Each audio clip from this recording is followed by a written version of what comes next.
Wawasan Nusantara adalah paradigma bangsa Indonesia untuk meyakini sebuah tujuan nasional dalam kesatuan wilayah kepulauan Indonesia.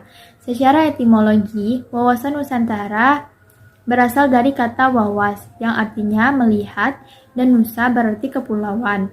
Dengan adanya konsepsi wawasan Nusantara, luas wilayah Indonesia menjadi sangat luas dengan beragam isi flora, fauna, serta penduduk yang mendiami wilayah itu. Namun demikian, konsepsi wawasan Nusantara juga mengajak warga untuk memandang keluasan wilayah atau keragaman yang ada di dalamnya sebagai satu kesatuan. Luas wilayah Indonesia juga memberikan tantangan kepada bangsa Indonesia untuk mengelolanya. Hal ini dikarenakan wilayah memiliki potensi ancaman dan juga sebaliknya memiliki potensi keunggulan atau kemanfaatan.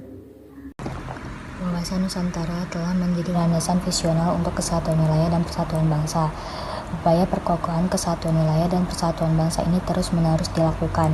Hal ini dikarenakan visi tersebut telah dihadapkan dengan dinamika kehidupan yang terus berkembang dan tantangan yang berbeda sesuai dengan perkembangan zaman. Dinamika yang terus berkembang ini misalnya seperti pada zaman dahulu, penguasaan wilayah biasanya dilakukan dengan pendudukan militer, sedangkan pada masa sekarang ini lebih ditekankan dengan upaya pelestarian dan perlindungan alam di wilayah tersebut. Adapun juga tantangan yang berubah yaitu berubahnya kejahatan konvensional ke kejahatan dunia maya. Mendeskripsikan esensi dan urgensi wawasan Nusantara. Esensi atau hakikat dari wawasan Nusantara ini ialah kesatuan wilayah atau persatuan bangsa Indonesia. Sejarah munculnya wawasan Nusantara ini ialah kebutuhan dari kesatuan wilayah yang terbentang dari Sabang sampai Merauke. Wilayah ialah suatu kesatuan yang tidak terpisah-pisah oleh lautan luas. Sebelumnya kita ketahui bahwa wilayah Indonesia ini terpecah-pecah karena adanya hukum kolonial Belanda atau yang disebut dengan Ordonansi 1939. Tetapi sejak adanya deklarasi Juanda pada tanggal 13 Desember 1957, Indonesia menjadi negara kesatuan yang dimana wilayah Indonesia ini tidak terpisah-pisah lagi dan lautan tidak sebagai pemisah, melainkan penghubung antara suatu wilayah dengan wilayah lainnya. Bangsa Indonesia sebagai kesatuan juga memiliki keunikan, yakni satu, memiliki keragaman suku, yakni sekitar 1128 suku bangsa. Dua, memiliki jumlah penduduk besar sekitar 242 juta. Tiga, memiliki keragaman ras. Empat, memiliki keragaman agama. Lima, memiliki keragaman kebudayaan sebagai konsekuensi dari keragaman suku bangsa. Konsep wawasan Nusantara menciptakan pandangan bahwa Indonesia sebagai satu kesatuan wilayah merupakan satu kesatuan politik, sosial, budaya, ekonomi, serta pertahanan dan keamanan. Atau dengan kata lain, perwujudan wawasan Nusantara sebagai satu kesatuan politik, sosial, budaya, ekonomi, dan pertahanan dan keamanan. Pandangan demikian penting sebagai landasan visional bangsa Indonesia, terutama dalam melaksanakan pembangunan.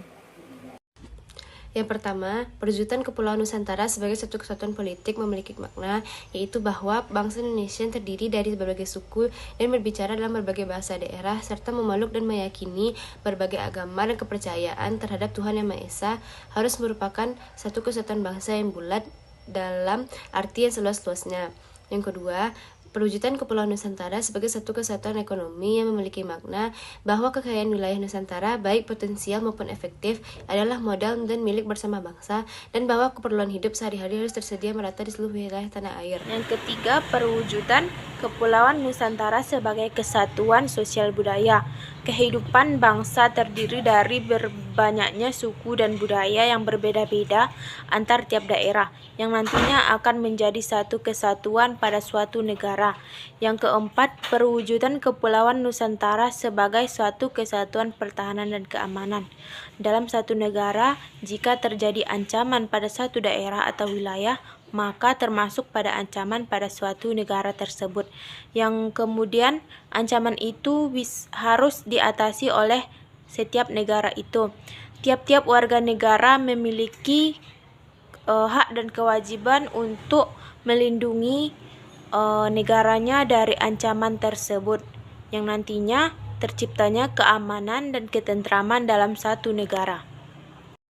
Peran warga dalam implementasi wawasan Nusantara. Berikut ini peran warga dalam implementasi wawasan Nusantara, yaitu mendukung persatuan bangsa, kemanusiaan yang adil dan beradab, mewujudkan kepentingan nasional, memelihara dan memperbaiki demokrasi, mengembangkan imtek yang dilandasi iman dan takwa, menciptakan kerukunan umat beragama, memiliki informasi dan perhatian terhadap kebutuhan masyarakat, menjunjung tinggi hukum dan pemerintah. Berdasarkan uraian di atas, wawasan Nusantara berfungsi sebagai wawasan pembangunan, bahwa pembangunan nasional hendaknya mencakup pembangunan dalam bidang politik, ekonomi, sosial, budaya, dan pertahanan dan keamanan secara terpadu, utuh, dan menyeluruh. Sekian, terima kasih.